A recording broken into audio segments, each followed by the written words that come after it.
Hey, what is up, guys? So I wanted to do a quick video before I head to a meeting. You guys get to see me in a blazer. Most of the time I am chilled out in some kind of leisure wear. So headed to a meeting in a bit. So you get to see me in the blazer and button down. But I got a video that is coming out here in a bit and wanted to add some thoughts to it. It's going over the whole concept of becoming a nomad and especially how it fits into the deal making and still being productive as you travel, regardless of kind of that nomad model that you want to take. I had one of the clients that's in the program that asked a series of questions that led to that. And one of the other things I remember being mentioned on our group call that I didn't talk about is like, when you're thinking about becoming a nomad, what business model is the best business model? Sometimes people ask that in a very general sense. So I get people that will ask, okay, what's the best business model just in general? And it's a lot more complicated than that. It's boils down to your financial goals, your personal lifestyle goals, and then where you are financially right now. So you've got to take into consideration all of those things in order to decide what is the best business model. So what I'm talking about today is what are the best business models for the digital nomad, or somebody who's traveling a lot and doesn't want to be tied down. So one of the main reasons, I talk a lot about a lot of the opportunities that exist for offline businesses. And one of the things that comes up a lot is the fact that if I buy an offline business, I won't be able to travel, or I may have a lot more headaches to deal with. And that is a fact. I remember, I had at one point 8 different locations. It wasn't different businesses, but 8 different locations of 3 different business models. And it was a headache. Every time I took a trip, I felt like I was getting called back. The girl I was dating at the time absolutely hated it. It's like, dude, you do not get to take any time off. This is ridiculous. We can be at dinner and you're getting a call. We can be on vacation and you're getting a call. So that was what led me into the internet deals. Even when you get in the internet deals, there's some deals that just lend themselves to being a lot easier to manage, and you don't have to worry when the Wi-Fi isn't working on a flight that something catastrophic is going to happen, and you're going to land to a bunch of fires that now you're stuck trying to put out. So let's chat. Let's go through these. I'm going to talk about the top 3. It doesn't mean that you can't do any of the other ones. It just means I think these lend themselves to you being able to travel and be that perpetual traveler a little more. So number 1 is digital products. When it comes to being able to manage a business from beginning to end, not having those huge customer service emergencies, I think it's one of the easier places to play. And you've got a digital product business. There's a lot of things that I think about that make it attractive. Number 1 is the margins. So, when you've got even a physical product, forget the fact that you're worried about deliveries and all that. There just is this hard cost. And typically you're spending some money on marketing. All of this means that you've got a tight margin to manage, which means there's very little room for error. And you've got to stay on top of what are the marketing costs, what are my shipping costs. And then you get into the other things like, number 1, managing delivery from China. Mostly everything's coming from China to the US, managing, if the delivery actually gets to the customer, if it's on FBA, and dealing with those kinds of things. And all this means is that you have to control some very specific factors.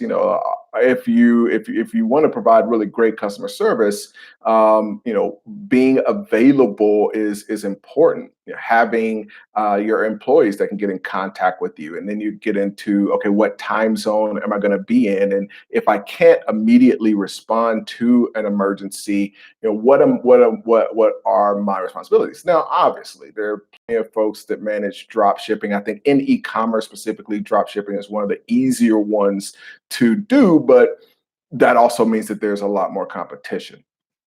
So something to consider when you're looking at deals is, when it comes to the digital products, even just making the customer happy at the end of the day, if you do have to give that person access free to the product, or ebook free, just to make them happy, that's a lot easier than actually having a product that you've got a cost for, that at the end of the day, you're going to have to eat that cost if there's an issue, and that again eats into your margin. So that's the number one. I think it's easy to manage, and in addition to you going out and promoting the product, there are all these opportunities. I looked at a business the other day that was basically a publishing house, and it was a very interesting take on a publishing house, because it was a guy who had hired a bunch of writers, just outsourced them. He paid them, a penny a word to write these books,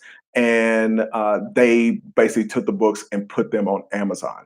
It's a great business to be able to, number one, everything is outsourced. You're not dealing directly with employees. Number two, you've got a tremendous opportunity on the arbitrage side, because you're not even paying for marketing. You're putting the ebooks on Amazon, and they just churn these things out. So a very cool business, and one that I think about when he's heavy traveling. So it's one that he's been able to manage. As you're looking at deals, that's another thing to consider. We just did a deal that I knew took a lot more work because of the lifestyle of the sellers. So you can look at the lifestyle of the sellers and decide, is this something I want to get into or not? In that deal, it's got 16 employees. We've got 4 people that are kind of taking over operations on that, on just our team that we're bringing in. So it's a little more to take on. If one person took over that business, their lifestyle would be similar to the sellers. It was like, okay, it's a bit of a hustle if you're going to really pay attention to the business and grow it. So pay attention to the lifestyle of the seller of the business that you're buying. The second business model that I like for that nomadic life is SaaS businesses. Again, it's easy to have a remote team. You've got developers that it's easy to manage those folks. Sometimes for creative things, creative work, it can get a little more difficult. I'll do another video. We've had this debate in my business where we're debating between freelancers and agencies and in-house employees. And we've got a lot of businesses, and so we've got all 3 of those, and we're able to compare between the 3. There are people that are freelancers, and some of them do great, but it's tougher to kind of keep a rein on them, because they're out there getting other work. So in a lot of cases, if we get a great freelancer, we want to bring them in-house. We want to get them doing work across all the other businesses. Then you have the agencies, where it's a similar situation, that you're one of their many clients. So keeping you happy isn't as urgent as when you have the third option, which is your in-house employees. So if you've got a team of really great freelancers that come with a business, that's a plus, because what that represents is that person's had to go out and filter through all the terrible people and find the really great freelancers. It's a process, and we're constantly going through that process. With SaaS businesses, it is very easy to find, or easy is relative, but it's easier than some other businesses to find great freelancers because you've got two pieces of that. You've got the marketing side, which you can find an agency to do, and then you've got the developer side, which you can find developers that they can just put their head down and get work done. And then the final one that I will chat about before I bounce out here is the financier model. I put this one as a last one because it's not going to be a great fit for everybody, but this is for the people that are comfortable going out, either learning how to raise capital and then deploying that capital into deals, or who have a little bit of capital and then you want to deploy that capital. We got backed up and haven't done the third part, released the third part of the interview that I did with Suresh, but he started out with 25 grand and turned that into a monthly income, about 4 grand a month, just using that financier model. So those are 3 business models that I think are cool opportunities for you guys that want the most location independence and time freedom, where you've got a business that isn't going to keep you on a specific schedule. You can work from anywhere, not have a lot of issues as far as customers, not deal with manufacturing, not have Amazon hounding you down. It just decreases a lot of the headaches that can come with even the other business models that are online. Thanks so much for checking out the video. I am going to get out of here and head to my meeting.